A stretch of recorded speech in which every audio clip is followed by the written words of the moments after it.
नमस्कार दोस्तों, आपका स्वागत है हमारे यूट्यूब चैनल में। और जैसा कि आपको पता है, हमने डीएलएड सेकंड सेमेस्टर मैथ के लिए आपकी जो क्लासेस स्टार्ट करी थी, उसके अंतर्गत मैंने आपको चैप्टर 5 में जो वीडियो नंबर 4 तक यानी 3 तक मैंने दे दिया। आज वीडियो नंबर 4 होने वाला है। तो इससे पहले चैप्टर 1, 2, 3, 4 और 5 के 3 वीडियो अगर आपने नहीं देखे हैं तो आप जाकर के देख सकते हैं।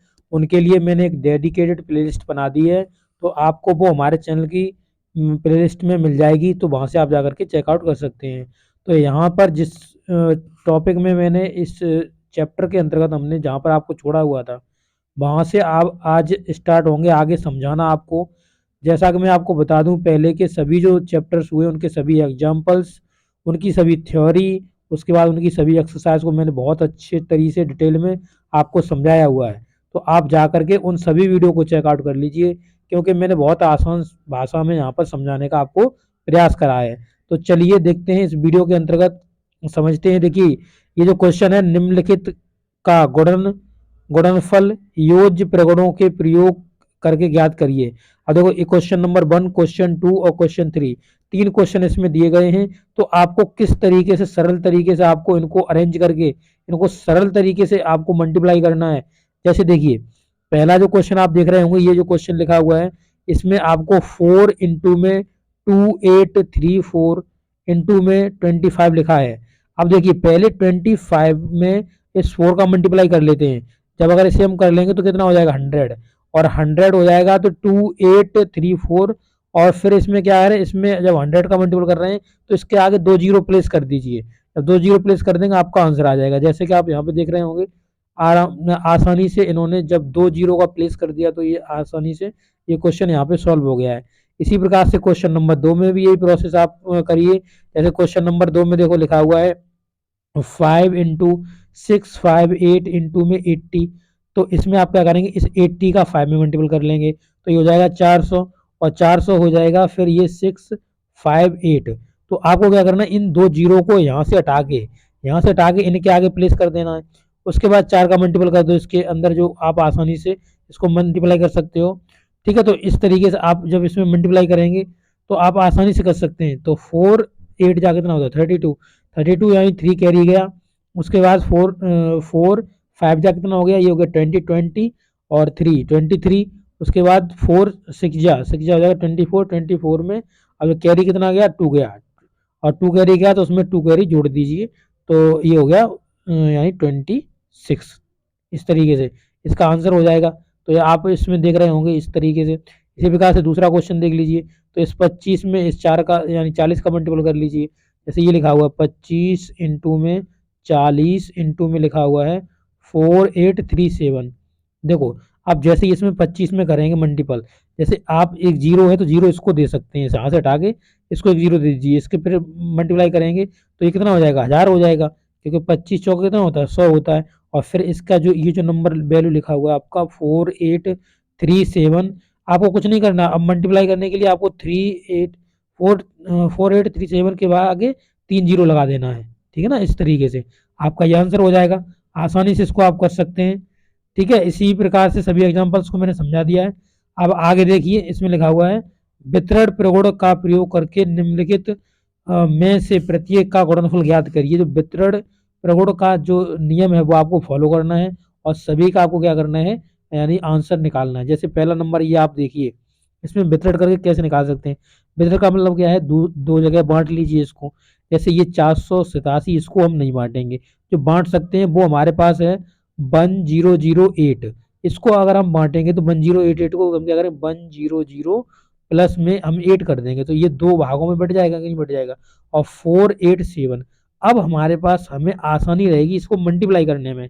तो इसी तरीके से आपको मल्टीप्लाई करना, जैसे इसका आप पूरा इसमें मल्टीप्लाई करेंगे तो तीनों जीरो रख देना इसके सामने। फिर उसके बाद 8 का आप आसानी से मल्टीप्लाई इसके अंदर कर सकते हैं। जैसा कि यहाँ पर आप देखेंगे कि यहाँ पे सब कुछ बताया गया है। यहाँ पे आप आसानी से देख सकते हैं, जैसे 2 भागों में बांटा, 2 भागों में बांट के फिर पहले इसका हम गुणा कर लेंगे, फिर हम इसका गुणा कर लेंगे, और आसानी से इन दोनों को जोड़ लेंगे। ये क्या है, वितरण प्रगुण का प्रयोग करके, यानी वितरण मतलब 2 जगह हमने उसको बांट कर नंबर को फिर हमने मल्टीप्लाई करा है। तो पहले वाले में आसानी से मल्टीप्लाई हो जाएगा, ये आंसर आ जाएगा। दूसरे वाले में मल्टीप्लाई होगा, ये आ जाएगा। इन दोनों को हम जोड़ देंगे, जब दोनों को जोड़ देंगे तो हमारा आंसर मिल जाएगा। इस तरीके से आप इस क्वेश्चन को आसानी से कर सकते हैं। और ऐसे ही सब क्वेश्चन है। इसमें क्या करेंगे, आप 1000 में से घटा लीजिए 2, तो ये बन जाएगा, यानी 1000 माइनस का 2 कर लीजिए इसे, तो आप आसानी से मल्टीप्लाई कर सकते हैं। आप वो देख लीजिए, इसको आप नियरेस्ट ले सकते हैं, मतलब जो जीरो बन जाए, जीरो के अगर नियरेस्ट लेंगे तो आप बहुत अच्छी तरीके से इनका मल्टीप्लाई आसानी से कर पाएंगे। इसी प्रकार से आप देखेंगे इसमें आप क्या कर सकते हैं, तो इसमें जो 94 है इसको आप 100 माइनस 6 कर लीजिए, फिर इसका मल्टीप्लाई कर देना, आराम से आपका हो जाएगा। ठीक है ना। और इसके बाद इसमें क्या कर सकते हैं, 100 प्लस 6 ले लीजिए, इसमें 100 प्लस 6 ले लीजिए, और इस तरीके से आप कर सकते हैं। देखिए यहाँ पे सब कुछ बताया गया होगा, देखेंगे आप, देखिए यहाँ पे सब कुछ लिखा हुआ है। देखिए इसमें हमने 1000 माइनस 2 कर दिया, फिर मल्टीप्लाई कर देना, आराम से जोड़ देना। इसी प्रकार से इसमें भी हमने क्या करा, 100 माइनस 6 कर दिया, इसे भी आप कर देंगे। और इसमें हमने क्या, 100 प्लस 6 कर लेंगे हम। इस तरीके से आप सभी इन क्वेश्चनों को आसानी से कर पाएंगे।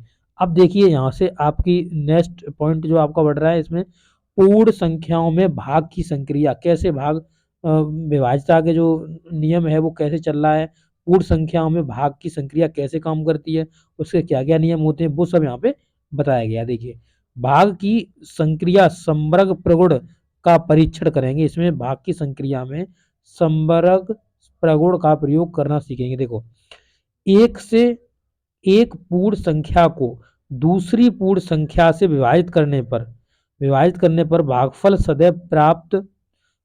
सदैव पूर्ण संख्या प्राप्त नहीं होता है। क्या कहा, जैसे मान लीजिए एक पूर्ण संख्या है और उसमें मैंने एक दूसरी पूर्ण संख्या से भाग दिया, तो भागफल सदैव क्या कहा, पूर्ण संख्या प्राप्त नहीं होता है। अतः विभाजक की संक्रिया पूर्ण संख्याओं के संवर्ग नियम फॉलो नहीं करती है। यानी पूर्ण एक आपको मिल जाए, मतलब नंबर मिल जाए, ऐसा जरूरी नहीं है। क्यों, जैसे जैसे मान लीजिए आपने जैसे कहा कि देखो क्यों नहीं मिलेगा, जैसे मान लीजिए आपने 4 लिया, ये एक क्या है, एक ये पूर्ण संख्या है, और इसमें आपने कहा 2 से मल्टीप्लाई करें, भाग देंगे, इसमें से तो भाग देंगे तो हमारा कितना भागफल मिल जाएगा, तो 2 2 जा 4 होता है, तो हमें 2 भागफल मिल जाएगा। क्यों नहीं आया, आ गया। बट अब ये नियम आगे फॉलो नहीं होगा, ये फेल फेल कहाँ हो जाएगा। जैसे मान लीजिए ये एक क्या है, पूर्ण संख्या है, ठीक है, एक पूर्ण संख्या, और इसमें एक भाग देगा, तो ऑब्वियसली जब एक भाग देगा तो ये जीरो बना देगा, जीरो बना देगा, यानी पूर्ण संख्या मिल गई। बट अगर इसे उल्टा दें हम, जैसे इसे कैसे उल्टा दें, 1 और 1 में जीरो से भाग दें, तो हमें ये क्या मिलेगा, इनफाइनाइट मिलेगा, ऐसा हो जाएगा। समझ रहे हो, समझे। तो पूर्ण संख्या मतलब इसमें नहीं मिलेगी आपको, ये नहीं मिल रही पूर्ण संख्या। अब इसी का माइनस का केस चला जाएगा, माइनस का केस चला जाएगा, तो उसमें आप देख सकते हैं, तो उसमें आपको जो माइनस का केस जाएगा, और पूर्ण संख्या में आपको पता है माइनस का केस चलता ही नहीं है, क्योंकि पूर्ण संख्या जीरो से स्टार्ट होती है, 0 1 2 3 4, इस तरीके से ये केस चलता है इसका। पर जो पूर्णांक संख्या होती है उसमें प्लस माइनस दोनों काउंट करा जाता है, पर इसमें काउंट नहीं करा जाता। तो ये जो संपर्क नियम है, ये इस पर संपर्क प्रगुण का नियम है, ये यहाँ पे फॉलो नहीं होता है। ठीक है, अब आगे देखेंगे, शून्य से पूर्ण संख्याओं में भाग देने का परीक्षण। शून्य से पूर्ण संख्याओं में जब भाग देंगे, जैसे किसी पूर्ण संख्या में शून्य से भाग देने पर परिभाषित नहीं, क्योंकि शून्य से भाग देने पर शेषफल जीरो प्राप्त नहीं हो सकता। सही बात, जैसे मैंने अभी आपको बताया कि अगर 1 में आप जीरो से भाग दोगे तो ये जीरो नहीं आएगा, ये जीरो नहीं आएगा, ये आएगा इनफाइनाइट, इससे अपरिभाषित होगा ये, इसे हम परिभाषित नहीं कर सकते। कैसा होगा, अपरिभाषित होगा। तो ये चीज आप याद रखिए, और ऐसा ये नियम फॉलो करता है। इसी प्रकार से आगे आप थर्ड पॉइंट में देखेंगे, पूर्ण संख्याओं में एक से भाग देने का परीक्षण। पूर्ण संख्याओं में हम एक से भाग दे के देखें तो हमें वही संख्या मिल जाएगी ऑब्वियसली। जैसे मान लीजिए इस 2 में हमने पूर्ण संख्या एक से भाग दिया, तो हमें 2 संख्या मिल जाएगी। मान लीजिए मैंने 43 एक पूर्ण संख्या है, इसमें मैंने 1 से भाग दिया, तो हमें ये 43 मिल जाएगा। तो इसमें पूर्ण संख्या तो पूर्ण संख्या ही हमको वापस मिलने वाली है। ठीक है ना, यही चीज इसमें देखिए यहाँ पे बताया गया है, किसी पूर्ण संख्या में एक से भाग देने पर भागफल वही प्राप्त होता है। सही बात है, वही मिल जाएगा नंबर, जो नंबर आपने, जिस नंबर में आप भाग दे रहे हैं, तो वही नंबर सेम टू सेम आपको केस देखने के लिए मिल जाएगा। अब देखिए, शून्य में किसी शून्येतर पूर्ण संख्या से भाग देने का परीक्षण। शून्येतर भाग मतलब जो संख्या है उसमें, उससे जब भाग देंगे किसी शून्य संख्या में, तो क्या होगा, शून्य को किसी शून्येतर पूर्ण संख्या से विभाजित करें तो भागफल शून्य प्राप्त होता है। जैसे जैसे शून्य में हमने एक शून्येतर संख्या मतलब 5 से हमने भाग दे दिया इसके अंदर। जब हमने 5 से अंदर दे दिया तो हमें क्या मिलेगा? शून्य मिलेगा। ये भी अभी भी केस आपको बताया। जैसे 0 में हमने 1 से भाग दिया तो हमें 0 मिलेगा। बट इसे उल्टा दोगे तो अपरिभाषित हो जाएगा, तो उसे हम परिभाषित नहीं करते। शून्येतर संख्या मतलब हमने 5 से भाग इसमें दे दिया। अब ऐसे ही आप देखें अगला एग्जाम पॉइंट देखिए, किसी शून्येतर पूर्ण संख्या में किसी शून्येतर पूर्ण संख्या में हम क्या करेंगे? हमें भाग देना है किससे? देखिए, तो देखिए किसी शून्येतर पूर्ण संख्या में शून्येतर पूर्ण अ, संख्या में पूर्ण संख्या से भाग देने पर परीक्षण करेंगे उसका। इस शून्येतर पूर्ण संख्या में उसी शून्येतर पूर्ण संख्या से भाग देने पर परीक्षण करने जा रहे हैं। तो देखिए कैसे करेंगे। देखो, किसी शून्येतर पूर्ण संख्या में उसी शून्येतर पूर्ण संख्या से भाग देने का परीक्षण चल रहा है। तो जैसे दो संख्या है और दो शून्येतर पूर्ण संख्या है और दो ही शून्येतर पूर्ण संख्या से इसमें हम भाग देंगे तो हमें हमेशा क्या मिलेगा? 1 मिलेगा। तो इस जो सिचुएशन होगी इसमें हमेशा हमें 1 मिलेगा। ये चीज़ आपको याद रखनी है और ये चीज़ आपको समझनी है। अब देखिए आगे देखेंगे। इसमें देखिए अब आगे कहा हुआ है कि उदाहरण, अभी याद आ रहा हूँ, ठीक है। ये देखिए इसमें लिखा हुआ है कि उदाहरण संख्या रेखा द्वारा विभाजन तथ्यों को बताइए। विभाजन तथ्यों को हमें यहाँ पे देखना है। तो देखिए यहाँ पे जो लिखा हुआ है उसको हमें लिखना है, हल में लिखना है। जैसे इसमें क्या क्या आ गया है, देखिए 2 2 2 2 2 और 2 कितने टाइम्स आए हुए हैं? 1 2 3 4 5 6 6 टाइम्स आया हुआ है। 6 टाइम्स आया हुआ है यानी जो रिजल्ट था वो 6 टाइम में डिवाइड हुआ था। 6 टाइम में डिवाइड हुआ था, तो यानी जब 12 होगा तो 12 में हमने 2 से भाग दिया होगा, तभी तो हमें 6 टाइम मिल के आया होगा। कितना मिल के आया होगा? अगर इन्हें आप जोड़ोगे तो ये संख्या कितनी होगी? 12 होगी। और 12 होगी मतलब ये जैसे 2 2 4 6 8 10 12 12 हो गया ना। तो 12 में जब हम 2 से भाग दिया होगा तो हमें कितना निकल के आएगा? 6 निकल के आया होगा उसका आंसर। तो 12 में हमें 6 से भाग देना है। कितने से? मतलब 2 से भाग देना है तो हमारा 6 निकल के आएगा। 6 पार्ट्स में वो संख्या डिवाइड हो जाएगी। तो वही 6 पार्ट्स में इस संख्या को डिवाइड करके यहाँ पे बताया गया है। इसी प्रकार से आप देखें उदाहरण नंबर नेक्स्ट लिखा हुआ है 7 में 3 से मतलब भाग मतलब 21 में 3 से भाग दिया तो 7 के संगत गुणात्मक तथ्य यानी 7 इंटू 3 इंटू 7 बराबर 21। 3 इंटू 7 बराबर 21 और यहाँ पर हमने देखा तो 21 में हमने 3 से डिवाइड करा। निम्नलिखित तथ्यों के संगत गुणात्मक तथ्य बताएं। किस तरीके से? देखिए अब इसमें जैसे हम अगर देखेंगे तो ये इन इन संख्याओं में अब जैसे देखिए इस 56 में 8 डिवाइड कर रहा है, बराबर में 7 मिल रहा है, ठीक है ना। तो इसका हल आप एक बार देखिए।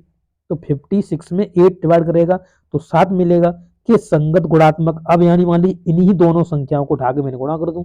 जैसे ये 8 लगा रहा है भाग किसमें? 56 में। कितना आ रहा है? 7 आ रहा है। और इन दोनों संख्या को हम मल्टीपल कर दूं तो ये संख्या नहीं मिल जाएगी हमें? 56 मिल जाएगी। यही कह रहा है, ठीक है ना। तो इस तरीके से आप देखेंगे तो वो संख्याओं का अगर संगत गुणात्मक प्रारूप क्या होगा?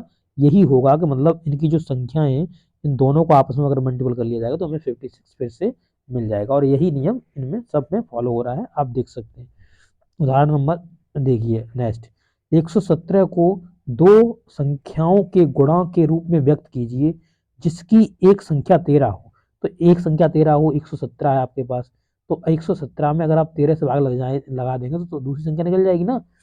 तो आराम से निकल जाएगी दूसरी संख्या। तो 13 नंबर 117 होता है।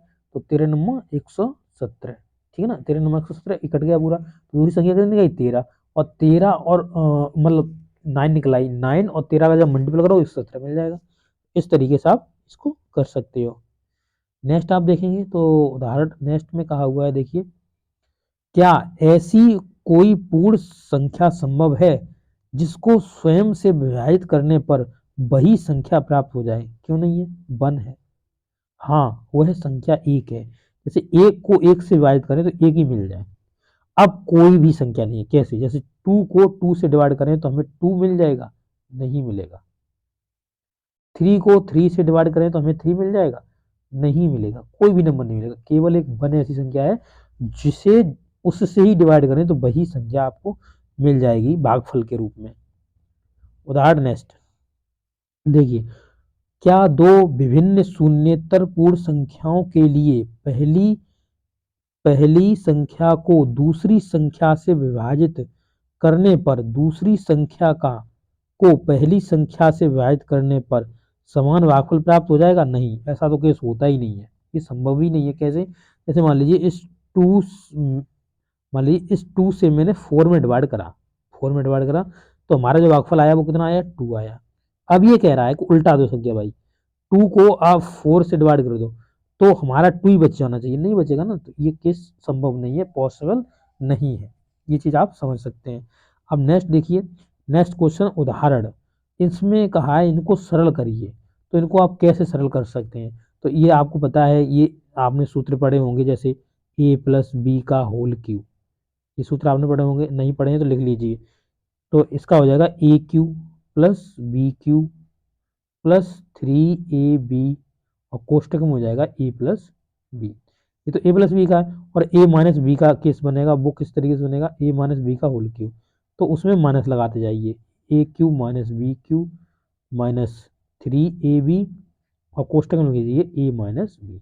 इस तरीके से दोनों फॉर्मूलों को याद कर लीजिए, उसी पर ये पूरा जो क्वेश्चन है वो टिका हुआ है, ठीक है ना। अब इसमें क्या करना देखिए, तो इसमें यहाँ पर ए प्लस बी का होल क्यूब खोलना है, यहाँ पर ए माइनस बी का होल क्यूब खोलना है, बट यहाँ जो माइनस का बाहर साइन लगा हुआ है, ये वाला देखिए, ये वाला जो साइन लगा हुआ है, इस साइन को हमें ध्यान में रखना है, और इस साइन को ध्यान में रखना। तो जैसे मान लीजिए ये जो केस है, इस तरीके से इसमें हमने ए प्लस बी का होल क्यूब खोला, यहाँ पर हम माइनस साइन लगाए, यहाँ से हम कोष्टक लगाएंगे, तो यहाँ पर मैंने माना ए माइनस बी का होल क्यूब खोला। तो इस तरीके से हमको फिर बाद में इनके साइन चेंज करने हैं, तो वही यहाँ पर आप देखेंगे तो वही इन्होंने यहाँ पे किया होगा। तो यहाँ पे देखिए ए क्यू प्लस बी क्यू का यहाँ तक इन्होंने सूत्र खोला, कहाँ तक खोला इन्होंने? देखिए ए क्यू प्लस बी क्यू का यहाँ तक इन्होंने सूत्र खोल दिया, फिर माइनस का साइन लगा दिया, मझला कोष्टक लगा के यहाँ पर A cube plus minus B cube का खोल दिया, यहाँ पे ए प्लस बी का खोल दिया, ठीक है ना। फिर ये पूरा खोल दिया, इसका फिर क्या करेंगे, इसका इन्होंने अंदर अब इनको मल्टीप्लाई करना है, ठीक है ना, अब अंदर मल्टीप्लाई करना है। तो इसी तरीके से इन्होंने देखिए यहाँ पर ये जो 12xy बना था, इसका अंदर मल्टीप्लाई कर दिया, अंदर मल्टीप्लाई करके ये संख्या हमें प्राप्त हुई। इसके बाद ऐसी सेम टू सेम प्रोसेस यहाँ पे दोहरानी है, सेम टू सेम प्रोसेस यहाँ दोहरानी है। उसके बाद क्या करना है, देखो ये पूरा बन गया, फिर इनके साइन चेंज कर देने। अब जो कट जाएगा उसे काट दीजिए, ठीक है ना, जो सेम मतलब एक प्लस का एक माइनस का हुआ, देखो 48xy 48x² ये कट गया तुम्हारा, ठीक है ना। उसके बाद देखो क्या कट जाएगा, ये 64 वाला केस नहीं कटेगा तुम्हारा, क्यों? क्योंकि प्लस में दोनों चल रहा है, ठीक है ना। 12 वाला देख लो, 12 वाला भी नहीं कटेगा भाई, और एक्स क्यू, ये एक्स क्यू है, ये एक्स क्यू, ये कट गया भाई साहब, ठीक है ना। उसके बाद क्या है, और आपका कुछ नहीं कटेगा, ये दोनों क्या है, ये आपस में अब जुड़ जाएंगे, तो 64 64 128 हो गया, और 12 12 24 हो गया। तो इस तरीके से इनको सबको जोड़ दिया, आप आसानी से लिखकर इसे कर सकते हो, ठीक है ना। अब देखो ये परीक्षा उपयोगी प्रश्न आ गए, ये मैं अगले वीडियो में करा दूंगा, और यहाँ तक मैंने आपके सभी एग्जाम्पल्स को आसानी से आपको समझा दिया है, ठीक है। तो आपको ये वीडियो कैसा लगा है, सब समझ में आया है या नहीं आया है, आप बताइए, अपने दोस्तों के साथ शेयर करिए, और अच्छे से पढ़ते रहिए। आपके से लेंगे अब हम विदा, थैंक यू।